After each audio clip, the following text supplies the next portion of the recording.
The role of mastery in flow is,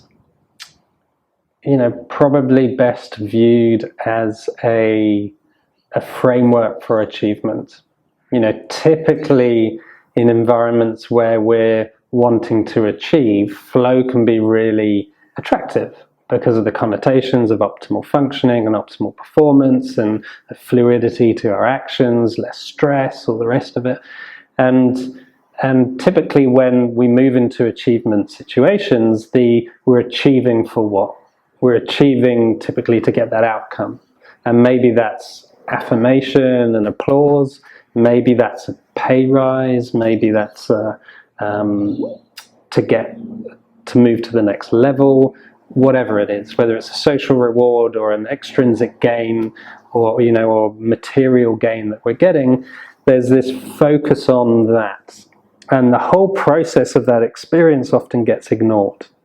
And mastery, the original form of mastery, because there's, you look mastery up in the dictionary and there's three different explanations of mastery. So, instead of mastering over and above others, sort of being a master of the art or being a master of the skill is sort of being the master of the experience. And when we look at mastery in that sense, suddenly instead of wanting winning, we want excellence.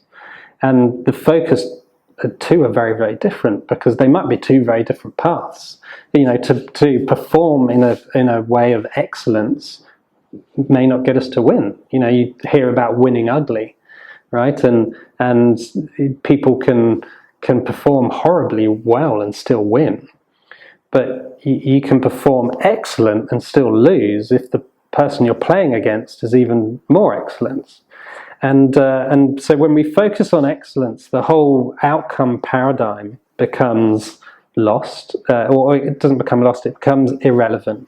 And they become nice or unpleasant byproducts of the process of mastery. And mastery brings the attention back to the individual. It brings the attention back to what is my learning here? What is my growth here? How am I going to develop?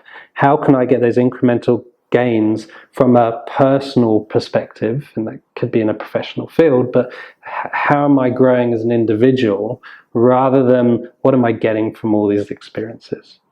And so with that focus, having mastery as a focus for achievement brings our whole notion of why and how we're doing things back to the experience.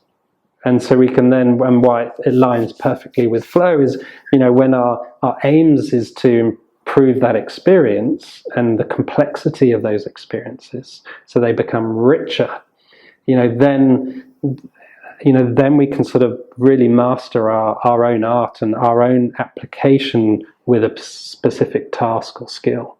And all those ironically, the more we focus on that, typically the outcomes that we seek to begin with start to happen more readily. But it's a very different focus about how we train, how we act, how we perform, what we wake up and do, the goals we make. And it's a completely different approach, so to speak.